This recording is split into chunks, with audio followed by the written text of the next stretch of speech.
आज हम कुछ क्वेश्चंस करेंगे मीटर ब्रिज और पोटेंशियोमीटर के। ये 50 वोल्ट का सेल लगा हुआ है, ड्राइवर सेल है ये ड्राइवर है। प्राइमरी सर्किट ऊपर है, नीचे सेकेंडरी सर्किट है। तो हमें अभी क्या करना है, हमें find the value of x if a is the null point. तो ए नल पॉइंट है, एक्स की वैल्यू फाइंड करनी है। सबसे पहले पोटेंशियल ग्रेडियंट फाइंड करना पड़ेगा। Potential gradient is voltage upon length. ये वोल्टेज कौन सी होती है? ये वोल्टेज होती है across the wire, across the wire. अगर मैं इस वायर को यहाँ पे ए बी बोल दूं, यहां से लेके यहां तक, तो ए बी के अक्रॉस बस, और कोई वोल्टेज नहीं। अगर यहाँ कोई और वोल्टेज रेजिस्टेंस भी लगी हुई है तो उसके अक्रॉस भी कुछ ड्रॉप होगा 50 में से, लेकिन अभी यहाँ लगी नहीं हुई तो वो ड्रॉप नहीं होगा। तो सिंपली हमारे पास जितना भी 50 वोल्ट है वो सारा इस ए बी वायर को मिल चुका है। तो इसलिए V is 50 and length is 10 metre. It is given here 10 metre. ये वोल्ट में है, ये मीटर में है, तो आंसर सबसे पहले के का आ गया 5 वोल्ट पर मीटर। मींस इस वायर का हर एक मीटर 5 वोल्ट्स के बराबर है। अभी मुझे यहाँ पर नल पॉइंट बोल दिया कि A is null point. Null point का मतलब है कि there is no current through this galvanometer. मतलब यहाँ पर जो आई जी होगा गैल्वेनोमीटर में से करंट, वो जीरो है। तो अगर गैल्वेनोमीटर में से करंट जीरो है तो इसका मतलब है कि ये वाला जो सेल है, ये मैंने जैसे कल बताया था ओपन सर्किट में है, और ओपन सर्किट में जो भी इसकी ईएमएफ होगी वही वोल्टेज यहां से लेके यहां तक होगी। ठीक है, क्योंकि पोटेंशियोमीटर यही बोलता है कि जो पोटेंशियल ड्रॉप है across the wire that is directly proportional to its length. तो अगर हम यहां से लेके यहां तक की लेंथ की बात करें, इसको ए डैश बोल लेते हैं, तो वो जो ए डैश लेंथ है उसके अक्रॉस जो पोटेंशियल ड्रॉप हुआ है वो इसी वोल्टेज के बराबर है। सीधी सी बात है, ठीक है। तो उस टाइम पर ये जो गैल्वेनोमीटर है वो कोई करंट शो नहीं करता। तो हम लिख सकते हैं कि EMF of the cell is equal to k times l. ठीक है, इस सेल की बात कर रहा हूं, और उसकी ईएमएफ हमें गिवन है। ईएमएफ हमें पता है कि 20 वोल्ट है, वो हमने पुट कर दी, और के हमने यहाँ पे निकाला हुआ है 5 वोल्ट पर मीटर। और एल जो है वो मुझे फाइंड करना है, एल यहां से लेके यहां तक का। लेट मी शो यू, ये एल है जो हमें फाइंड करना है। ठीक है, तो दिस इज एल। तो यहां से अगर हम निकाल लें तो ये बनेगा 20 डिवाइड बाय 5। इसको सॉल्व करेंगे, 20 डिवाइड बाय 5 4 पे चला गया, तो ये हो गया 4 मीटर्स। तो ये एल जो है दैट इज 4 मीटर। हमें एक्स फाइंड करना है, तो x is 10 minus l means 10 minus 4। 10 minus 4 means 6 metre. तो x की वैल्यू हमारे पास 6 मीटर आ गई। तो ये बेसिक सा क्वेश्चन मैंने इसलिए डिस्कस किया है ताकि आप जो कल हमने कॉन्सेप्ट किए थे प्रीवियस लेक्चर में वो आप रिकॉल कर पाएं कि पोटेंशियल ग्रेडियंट कैसे निकालना है और उसके बाद बैलेंसिंग लेंथ का क्या मतलब होता है। Now let us do next question. Okay, तो अभी इस क्वेश्चन में हमारे पास एक मीटर ब्रिज है। द लेंथ, अभी ये मीटर ब्रिज है, वो पोटेंशियोमीटर था, ये मीटर ब्रिज है। The null point is found at the distance of 40 centimetre from a. This is a point. यहां से यहां तक का जो हमारे पास डिस्टेंस है दैट इज 40 सेंटीमीटर, वहां पे नल पॉइंट है। और ये मीटर ब्रिज है। मीटर ब्रिज का मतलब होता है टोटल 1 मीटर है। तो अगर ये 40 सेंटीमीटर है तो ये वाली लेंथ जो होगी 1 माइनस 40 मीन 60 सेंटीमीटर होगी। ये 100 माइनस 40 मीन 60 सेंटीमीटर होगी। चलिए, तो यहां तक हो गया। Now if the resistance of 12 ohm is connected in parallel with s, यहां पर हमने एक और रेजिस्टेंस लगा दी पैरेलल में, एस के साथ पैरेलल में। तब जो नल पॉइंट था वो शिफ्ट हो गया 50 सेंटीमीटर पर फ्रॉम ए। देखो, जब आप यहां पर एक रेजिस्टेंस लगाओगे पैरेलल में तो ये वाली जो रेजिस्टेंस है ये ओवरऑल रेजिस्टेंस डिक्रीज हो जाएगी। अब इसके डिक्रीज होने का मतलब है कि इसके कॉरस्पॉन्डिंग जो ये वाली रेजिस्टेंस है यहां से लेके यहां तक वो भी डिक्रीज होनी चाहिए। वो डिक्रीज तब होगी जब ये लेंथ डिक्रीज होगी। पहले 60 थी, अब ये 50 हो गई। तो ये फंडा है यहाँ पे। पहले फंडा समझो, उसको विजुअलाइज करो। अगर आप इस रेजिस्टेंस को कम कर दोगे तो इधर से ये वाली लेंथ भी कम हो जाएगी। अगर आप इस रेजिस्टेंस को बढ़ा दोगे तो ये वाली लेंथ भी बढ़ जाएगी। इस रेजिस्टेंस को बढ़ा दोगे तो ये लेंथ बढ़ेगी, इसको कम करोगे तो ये लेंथ कम होगी। तो ये दोनों एक दूसरे के प्रोपोर्शनल ऐसे चलते हैं। ठीक है, चलिए अभी हम इसको फटाफट कर लेते हैं। तो फर्स्ट केस में हम लिखेंगे कि यहां पर r by 40 is equal to s by 60 है। This is the first equation. तो यहां पे हमें पता लग गया कि जो r बाय s की रेशियो है that is 4 by 6 means 2 by 3। Equation number 2। चलिए, उसके बाद सेकंड केस में हमने s के साथ पैरेलल में एक रेजिस्टेंस लगाई है 12 ओम की। तो जब आप यहां पर पैरेलल में 12 ओम की रेजिस्टेंस लगाओगे तो जो नई वाली रेजिस्टेंस बनेगी s डैश, वो क्या बनेगी? वो बनेगी 12 into S upon 12 plus S, और कहीं पर कोई चेंज नहीं आएगा। जैसे ही आप पैरेलल में एक रेजिस्टेंस लगा दोगे एस के साथ, तो जो न्यू रेजिस्टेंस आएगी वो इस फॉर्मूले से कैलकुलेट होगी। अब हमारे पास एस डैश है उसकी जगह, तो अब हम क्या लिखेंगे इक्वेशन, अब हम लिखेंगे आर तो सेम है, आर बाय एस डैश, ठीक है, या ऐसे लिखते हैं। अभी ये 50 हो गया, जैसे उसने बोला 50 सेंटीमीटर पर में, तो r by 50 is equal to s dash by 50। तो अभी हमारे पास ये नेक्स्ट इक्वेशन बन गई। अब यहाँ पर आप 50 से 50 कैंसिल कर सकते हैं, तो बहुत आसान हो गया काम, और एस डैश को हम ये पुट कर सकते हैं which is 12 times S upon 12 plus S. ठीक है बच्चों, हमें आर और एस निकालना है, तो ये हमारे पास दूसरी इक्वेशन आ गई, इक्वेशन नंबर 3।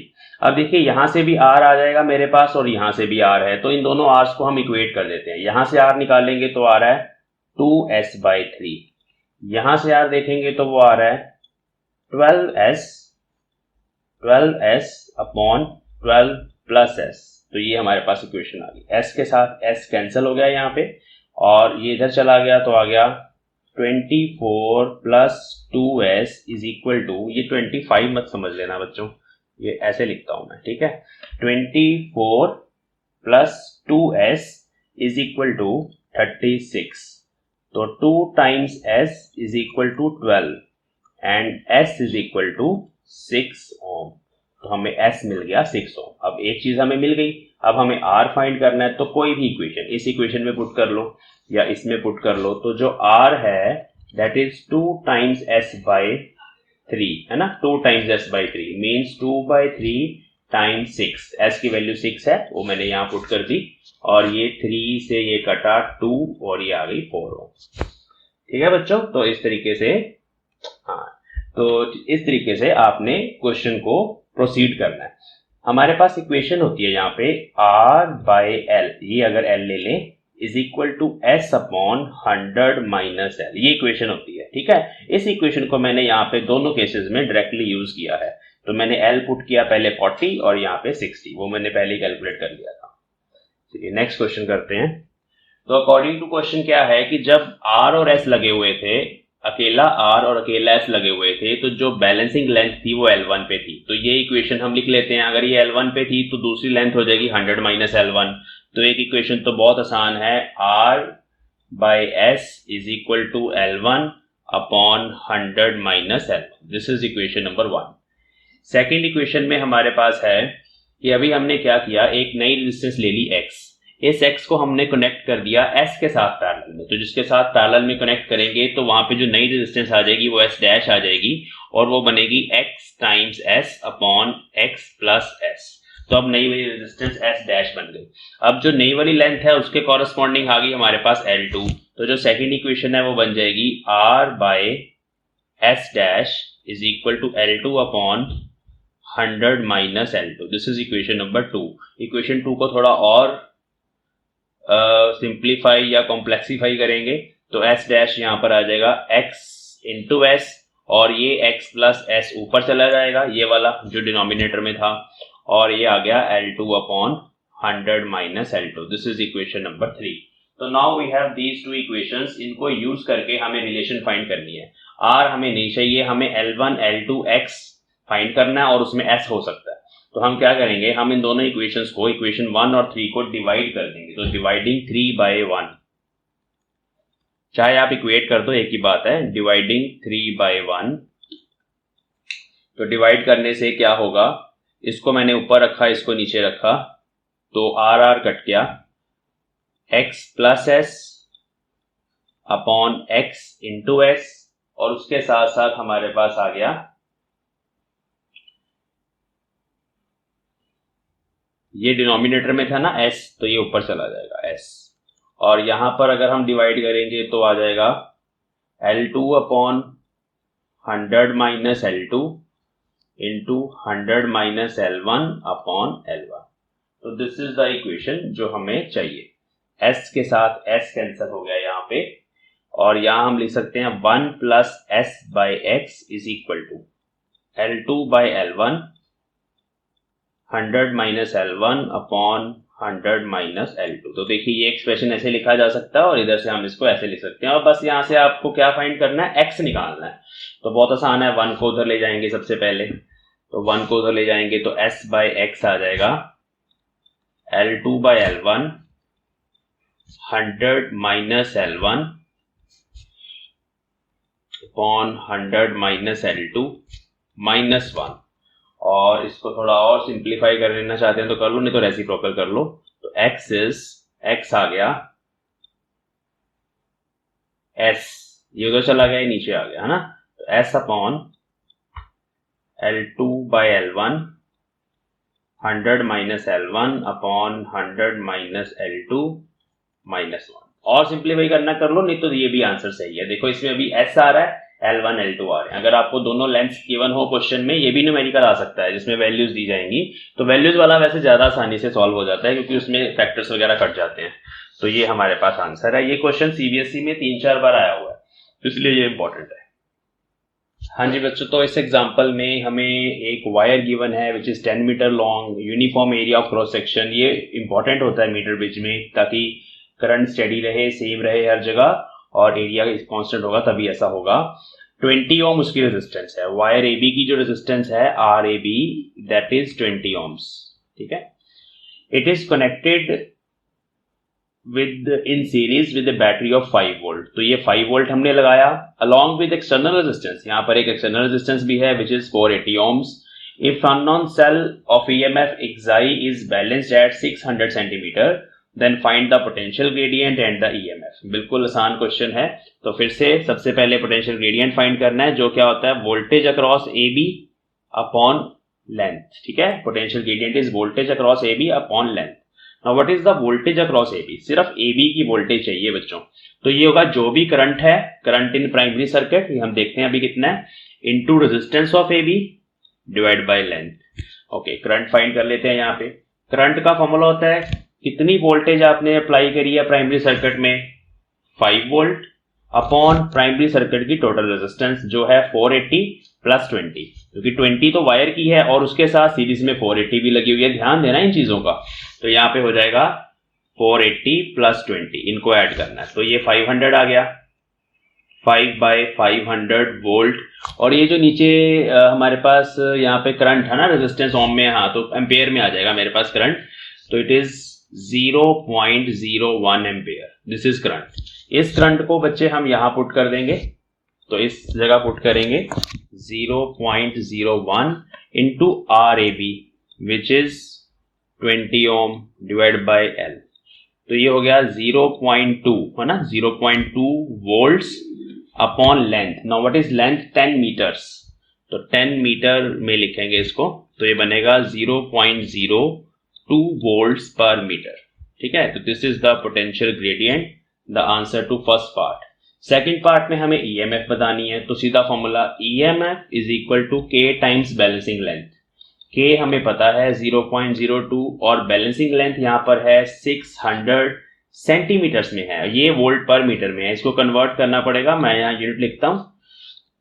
तो 600 सेंटीमीटर का मतलब है 6 मीटर, 6 मीटर है ये। ठीक है, तो ये सॉल्व होके आ गया हमारे पास 0.12 volts. This is the EMF of this cell.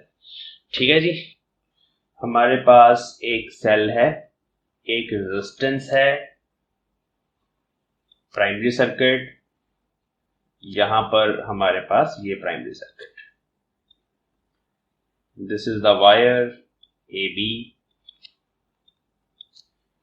और उसके बाद यहां पर एक और रेजिस्टेंस, एक और सेल और एक गैल्वेनोमीटर, ये जॉकी। और उसके नीचे एक और पार्ट है, उसके नीचे एक और रेजिस्टेंस है हमारे पास, और ये वाला जो रेजिस्टेंस है उसका एंड यहाँ पे जुड़ा हुआ है। ठीक है, ऐसे जुड़ा हुआ है। इनकी वैल्यूज भी हैं। सबसे ऊपर वाला सेल 2 वोल्ट का है, ये रेजिस्टेंस 15 ओम है, ये 1.2 वोल्ट्स है, सॉरी 1.2, ये 1.2 ओम्स है, और ये वाले सेल की वोल्टेज भी 1.5 वोल्ट्स है। और नीचे ये जो रेजिस्टेंस है दैट इज 0.3 ओम। ये सारी वैल्यूज डायग्राम में एज इट इज गिवन है। और जो वायर की लेंथ है, ए बी वायर की लेंथ, वो है 1 मीटर। ये चीजें गिवन है मुझे। और ए बी की जो रेजिस्टेंस है R A B,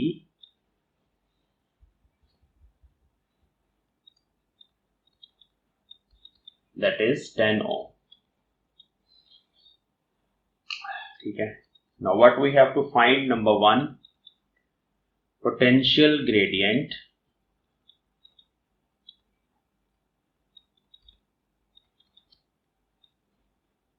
across AB. Number 2, length AO, यहां पे O पॉइंट की जगह J ले लिया मैंने, तो हमें पॉइंट करना length AJ at null deflection। तो अभी हमें लेंथ निकालनी है, EMFs हमें दी गई है। तो फर्स्ट पार्ट तो बहुत आसान है, मैंने बता दिया आपको कि it is voltage across A B upon length of wire A B. What is voltage across A B, ये मुझे निकालनी है वोल्टेज। पहले करंट निकाल लेते हैं, ये वाली वोल्टेज अपॉन टोटल रेजिस्टेंस, इसमें ये 15 ओम है और ये 10 ओम है, तो 25 हो गया। तो दिस इज 25, 2/25, इसको हम सॉल्व करेंगे 0.08 एम्पेयर्स आएगा। तो दिस इज द करंट। तो ये करंट आ गया मेरे पास, यहाँ रेजिस्टेंस ऑफ ए बी आएगा upon length of A B आएगा। तो current is 0.08, resistance of A B wire is 10 upon 1 metre, तो it is 0.8 volts per metre. ये हमारे पास फर्स्ट आंसर आ गया पोटेंशियल ग्रेडियंट का।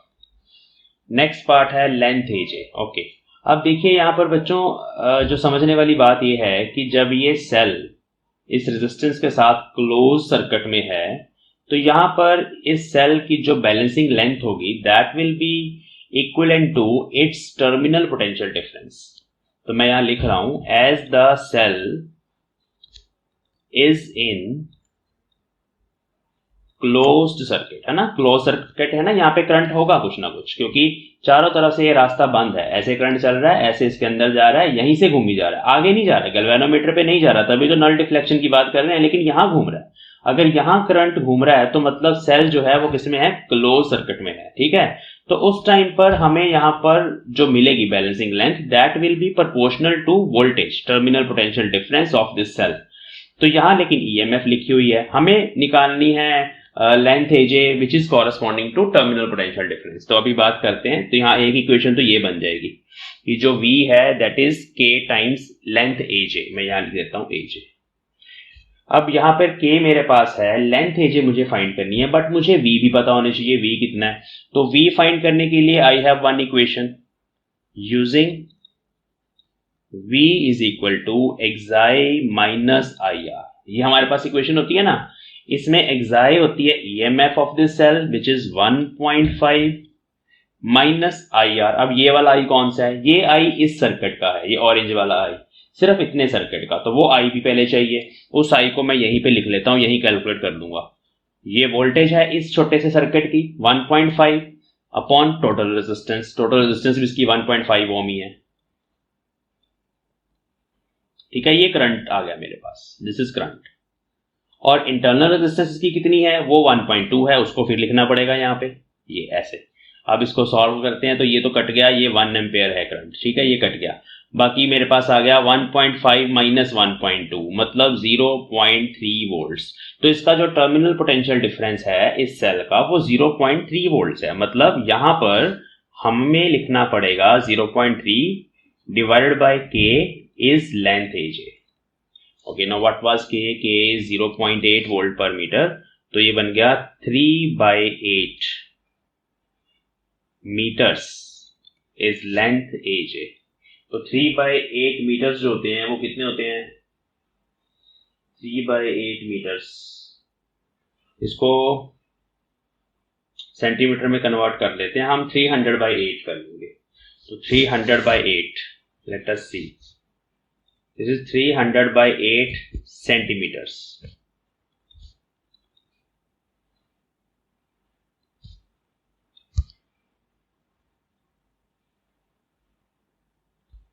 7 आ जाएगा, फिर 5 आ जाएगा।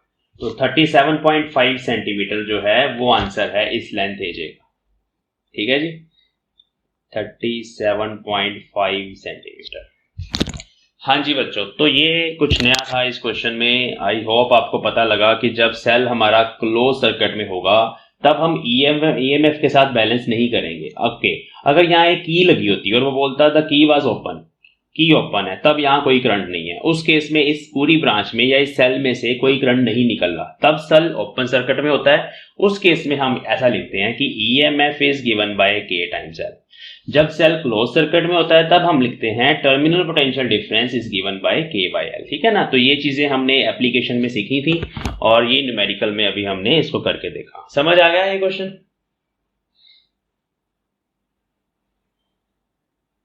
Yes sir. सब बच्चे बताओ मुझे, जो बच्चे नहीं बोलते मुझे सबका आंसर चाहिए। ये टिपिकल वाला क्वेश्चन है। टर्मिनल पोटेंशियल डिफरेंस कब लेना है? जब क्लोज सर्किट होगा, और जब ओपन सर्किट होगा तब आपने ईएमएफ लेनी है। इस बात का ध्यान रखना। यहाँ पे 37.5 आंसर कैसे आया, हम कौन सा फॉर्मूला कहाँ यूज कर रहे हैं उसको देखो। ये वाला फॉर्मूला जो है ये मैंने अभी फाइंड करना था। ठीक है, V चाहिए था मुझे, और V का रिलेशन सेल के साथ, ये हमने लास्ट टॉपिक में पढ़ा था कि ये रिलेशन होता है EMF minus I times are.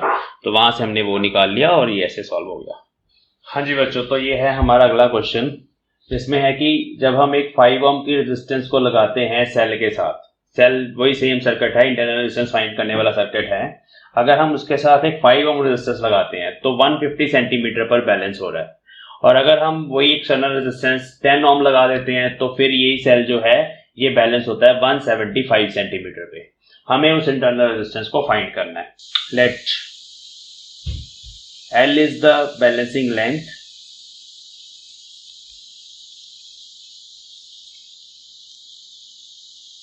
for EMF। हम L मान लेते हैं उसको।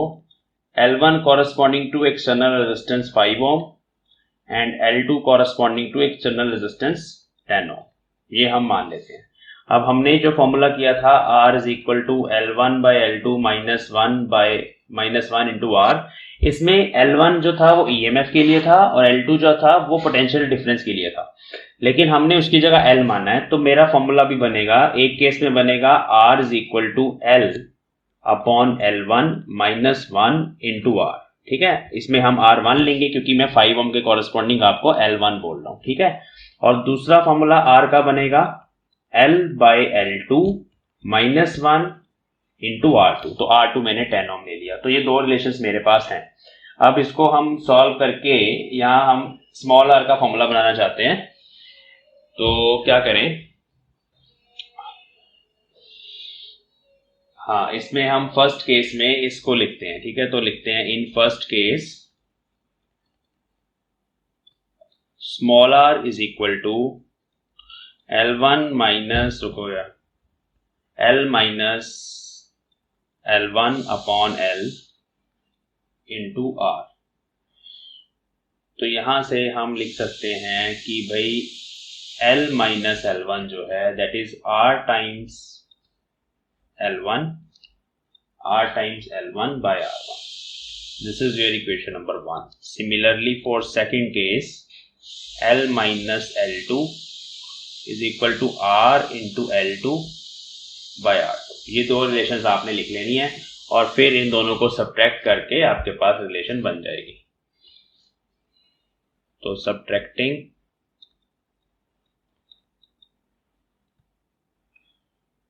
2 from 1।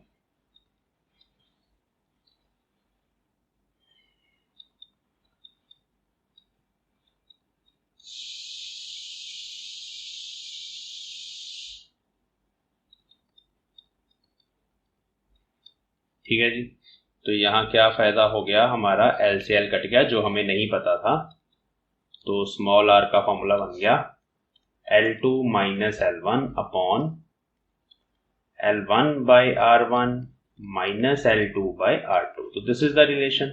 अब हमें सब कुछ पता है, लेंथ पता है, L1 हमारे पास कितनी है, इट इज 150 सेंटीमीटर और L2 R2 के कॉरेस्पॉन्डिंग है 175 सेंटीमीटर।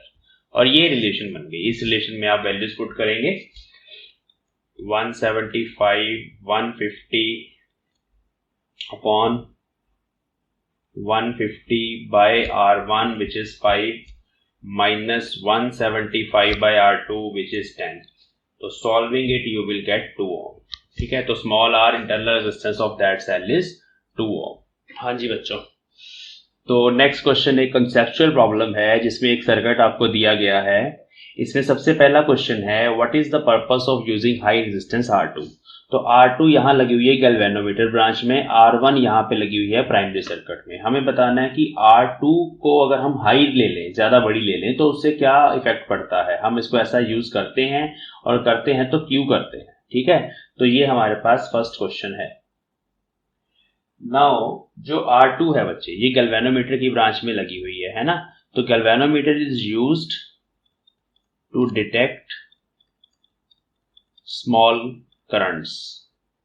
ये ना बहुत स्मॉल करंट्स मेजर कर सकता है बच्चों. कितना करंट मेजर करता है, इसका जो order of magnitude of measurement होता है that is around 10⁻⁻5 ampere, 10⁻⁻2 milli ampere. इतने स्मॉल करंट्स ये मेजर कर सकता है. अब अगर ये वाला सेल आपका बड़ा हुआ, या आप बोलो कि चलो ऊपर वाला सेल ही बड़ा है, जब तक बैलेंसिंग लेंथ नहीं आ रही है आपकी तब तक तो इसमें से करंट फ्लो कर रहा है ना. तो उस केस में अगर ज्यादा करंट फ्लो कर जाएगा इसमें से, तो ये गैल्वेनोमीटर जो है ये जल सकता है. ये इसकी जो कॉइल है हीट अप होके शॉर्ट सर्किटिंग हो सकती है वहां पे. तो उस चीज को अवॉइड करने के लिए, ताकि सर्किट में करंट कम रहे, इस सर्किट में करंट कम रहे, इसलिए हम गैल्वेनोमीटर के साथ एक बड़ी रेजिस्टेंस R2 यूज करते हैं. नेक्स्ट क्वेश्चन मैं आपसे पूछता हूं कि क्या R2 को यूज करने से बैलेंसिंग लेंथ पे कोई फर्क पड़ता है. तो आंसर है नहीं. R2 को चेंज करने से बैलेंसिंग लेंथ पे कोई फर्क नहीं पड़ता, क्योंकि उस केस में तो इस ब्रांच में करंट होता ही नहीं. जब बैलेंस होता है, ये बैलेंस कहां होता है, जब ये वाली वोल्टेज इस वोल्टेज के बराबर हो. यहां पर जो वोल्टेज ड्रॉप है AJ के अक्रॉस, जब वो इस सेल की EMF के बराबर होता है, तब ये जो सर्किट है हमारा बैलेंस होता है, तब वहां पर जीरो डिफ्लेक्शन शो होती है. तो उस टाइम करंट नहीं होता. तो इसका मतलब है उस टाइम ये लगी हो चाहे ना लगी हो, बैलेंसिंग पॉइंट पे कोई इफेक्ट नहीं पड़ेगा. तो R2 को चेंज करने से बैलेंसिंग पॉइंट पर कोई इफेक्ट नहीं पड़ेगा, नंबर 1. नंबर 2, R2 को इसलिए यूज किया जाता है ताकि गैल्वेनोमीटर को हाई करंट से बचाया जा सके. Second question, how does the position of balance point J changes when R1 is increased. हाँ, R1 से फर्क पड़ेगा. इसको चेंज करने से पोटेंशियल ग्रेडियंट चेंज होगा. अगर हम R1 को बढ़ाएंगे, ध्यान से सुनो, R1 को बढ़ाएंगे तो यहां जो सर्किट में करंट चल रहा है I, जो प्राइमरी सर्किट के कारण है, वो डिक्रीज होगा. ठीक है, as R1 increases I decreases. ठीक है, इतनी बात समझ आ गई मुझे. अब यहां पर पोटेंशियल ग्रेडियंट देखते हैं. तो पोटेंशियल ग्रेडियंट में I भी है, रेजिस्टेंस AB की है, साथ में लेंथ है, और ये करंट डिक्रीज हो रहा है. तो करंट के डिक्रीज होने से पोटेंशियल ग्रेडियंट डिक्रीज हो रहा है, क्योंकि ना तो हम रेजिस्टेंस को चेंज कर रहे हैं AB वायर की, ना ही हम AB वायर की लेंथ को चेंज कर रहे हैं. करंट डिक्रीज हो रहा है, इसलिए जो K है वो डिक्रीज होगा. तो हम यहां लिख सकते हैं कि यहां पर K डिक्रीज होगा. अब K डिक्रीज होने से क्या होता है, K के डिक्रीज होने से जो सेंसिटिविटी होती है गैल्वेनोमीटर की, वो बढ़ जाती है. सेंसिटिविटी बढ़ने का मतलब है कि अभी जो हर एक सेंटीमीटर है वो और कम वोल्टेज के बराबर होगा. अगर आप यहां पर पोटेंशियल ग्रेडियंट को छोटा कर दोगे, पोटेंशियल ग्रेडियंट के छोटा होने से हर एक centimetre of wire will be equal to the smaller voltage, और छोटी वोल्टेज के बराबर होगा. तो उससे बैलेंसिंग लेंथ जो है वो बढ़ जाएगी. मान लो ये 3 वोल्ट है, पहले जब R1 छोटा था वो 30 सेंटीमीटर पे बैलेंस हो रहा था, 3 वोल्ट. लेकिन जब R1 बढ़ा दोगे तो वो 30 सेंटीमीटर पे नहीं बैलेंस होगा, और आगे जाके बैलेंस होगा, क्योंकि उस केस में हर एक सेंटीमीटर की जो लेंथ है, हर एक सेंटीमीटर की जो वैल्यू है, वो डिक्रीज हो चुकी है. ठीक है, तो K डिक्रीज होने से सेंसिटिविटी बढ़ती है, ये इंपॉर्टेंट है. दूसरा, K के डिक्रीज होने से जो बैलेंसिंग लेंथ है, लेंथ ऑफ AJ, इसका मतलब है बैलेंसिंग लेंथ, वो इंक्रीज होती है. इसका ध्यान रखना. सेंसिटिविटी इंक्रीज होने का यही मतलब है कि अभी आप और आराम से चौकी को मूव कर सकते हो और बैलेंसिंग लेंथ इंक्रीज होगी. तो ये बहुत इंपॉर्टेंट था ये वाला कॉन्सेप्ट कि इसको चेंज करने से कैसे बैलेंसिंग लेंथ पे इफेक्ट पड़ता है. इसको चेंज करने से कोई इफेक्ट नहीं पड़ता बैलेंसिंग लेंथ पे, याद रखना. Why cannot balance point be obtained when EMF is greater than 2 volt? हाँ जी, ये EMF सॉरी, ये तो 2 वोल्ट है ना प्राइमरी सेल की वोल्टेज, ये अगर 2 वोल्ट से बड़ी ले लें, तो मैंने आपको बताया था कि अगर आपने यहां पर 2 वोल्ट लगाया और यहां पे लगा दिया मान लो 5 वोल्ट्स, तो 2 वोल्ट तो यही खत्म हो गया. मान यहां से लेके यहां तक 2 वोल्ट है और नीचे है 5 वोल्ट, तो जब आप एंड तक भी पहुंच जाओगे तब भी पोटेंशियल डिफरेंस रहेगा इस ब्रांच में, क्योंकि ऊपर 2 वोल्ट है सारा और नीचे 5 वोल्ट है, तो डिफरेंस आ गया ना 3 वोल्ट्स का। तो वो 3 वोल्ट्स का पोटेंशियल डिफरेंस जो है वो इस गैल्वेनोमीटर में से करंट भेजता रहेगा, तो करंट कभी भी जीरो नहीं होगा। इसलिए ये वोल्टेज हमेशा बड़ी होनी चाहिए, ये वाली वोल्टेज बड़ी होनी चाहिए प्राइमरी सेल की, और ईएमएफ वाली वोल्टेज छोटी होनी चाहिए, ठीक है। और लास्ट है व्हेन द की के इज क्लोज्ड। अच्छा चलो की को क्लोज कर दो, तो की को क्लोज करने का मतलब है ये सेल शॉर्ट सर्किट हो गया, यहीं पे करंट फ्लो कर गया बहुत हाई, ठीक है, इसकी ईएमएफ ही जीरो हो गई। शॉर्ट सर्किट का ये मतलब होता है। तो अगर इसके अक्रॉस वोल्टेज जीरो होगी, टर्मिनल पोटेंशियल डिफरेंस जीरो हो गया, तो उस केस में हमें बैलेंसिंग लेंथ जीरो पे ही मिलेगी, मतलब मिलेगी। तो की को क्लोज करने से cell will be short circuited. Short circuit होने का मतलब है कि इसकी जो टर्मिनल पोटेंशियल डिफरेंस है वो जीरो है, इसके अक्रॉस कोई वोल्टेज नहीं है, ठीक है जी। तो this is the answer of first question. ये सेकंड मैंने आधा बजता ऊपर समझा दिया आपको, आधा मैंने यहां समझा दिया सेकंड पार्ट, ये ऐसे साथ में चलना, ठीक है, और आधा ये है, ऐसे आप लोग फॉलो कर लो प्लीज। चलो तो ये हमारा सेकंड पार्ट है कि बैलेंसिंग लेंथ जो है वो इंक्रीज होती है जब हम इस रेजिस्टेंस को बढ़ाते हैं, ठीक है। इस रेजिस्टेंस को बढ़ाने से पोटेंशियल ग्रेडियंट डिक्रीज होता है, ये भी याद रखना। पोटेंशियल ग्रेडियंट डिक्रीज होने से सेंसिटिविटी इंक्रीज होती है, ये भी याद रखना। चलिए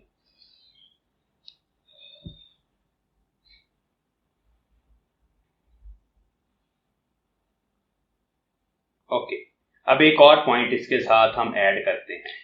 अभी ये R2 जो है ये बाहर लगा हुआ है, ठीक है। एक और पॉइंट यहां लेते हैं, लेट अस अज्यूम कि ये सेल ओपन है, लेकिन अब मैंने यहां पर एक और रेजिस्टेंस लगा देनी है। मैं ब्लू कलर से ही करता हूं, फिर अच्छा नहीं लग रहा। Let us suppose we have another resistance R3, जो मैंने यहां लगाई सेल के दोनों टर्मिनल्स के साथ, ठीक है, ऐसे लगाए। और ये वाला जो K है वो ये वाली की है, लेकिन इसको मैंने ऐसे डायरेक्ट लगा दिया, ठीक है। ओके, तो क्वेश्चन है, next question, what will happen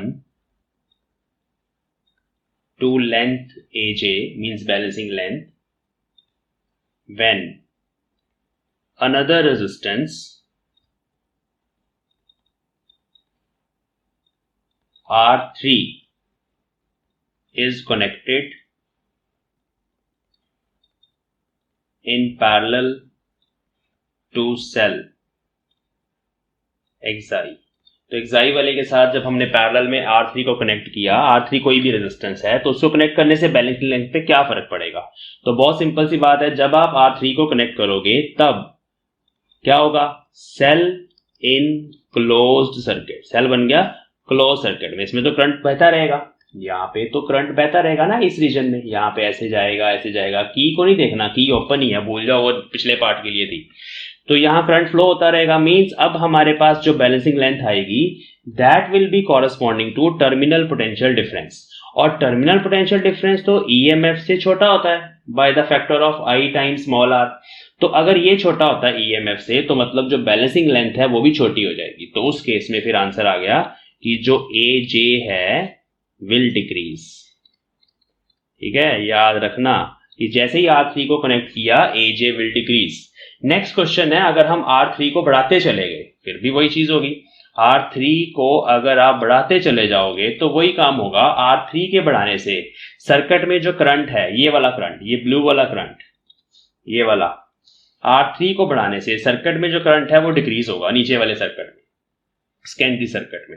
अब अगर करंट डिक्रीज होगा तो इसका मतलब है कि ये वाला फैक्टर पूरा ये डिक्रीज होगा, ये फैक्टर डिक्रीज होगा तो कैपिटल V अब इंक्रीज होगा, ठीक है। तो इस केस में जो V है फ्रॉम दिस इक्वेशन, यहां पे एरो लगा देते हैं, V विल इंक्रीज, क्योंकि ये पीछे वाला फैक्टर जो है वो छोटा होता चला जा रहा है, तो पोटेंशियल डिफरेंस बढ़ेगा। तो टर्मिनल पोटेंशियल डिफरेंस के बढ़ने से लेंथ AJ फिर से बढ़ेगी। तो अभी length AJ will increase when R3 is increased, तो ये सारे फंडे आई होप आपको समझ आ रहे हैं कैसे क्या क्या हो रहा है। ये बहुत डीप लर्निंग है। अगर आपने पिछले लेक्चर नहीं ध्यान से देखे, नहीं सुने, तो ये चीजें नहीं समझ आएंगी, ऊपर से निकल जाएंगी। लेकिन अगर एक अंडरस्टैंडिंग डेवलप हो रही है चीजों की कि किस तरह से हम यहाँ पर रेजिस्टेंस को लगाते हैं, क्लोज सर्किट में आता है, टर्मिनल पोटेंशियल डिफरेंस आता है, वो ईएमएफ से छोटा होता है, और अगर हम इस रेजिस्टेंस को बढ़ाई जाएंगे, उसके बढ़ाने से करंट जो है वो डिक्रीज होगा, ये वाले सर्किट में होगा ही ना, क्योंकि एक सेल और रेजिस्टेंस ही तो देखो आप, तो करंट यहाँ पर डिक्रीज होगा, करंट के डिक्रीज होने से ये वाला फैक्टर बड़ा होगा क्योंकि यहाँ माइनस साइन है, तो उस वजह से इस वोल्टेज के बड़े होने से मतलब बैलेंस अब आगे जाके होगा और आगे जाके बैलेंस होगा, इसलिए लेंथ एजे जो है वो बड़ा।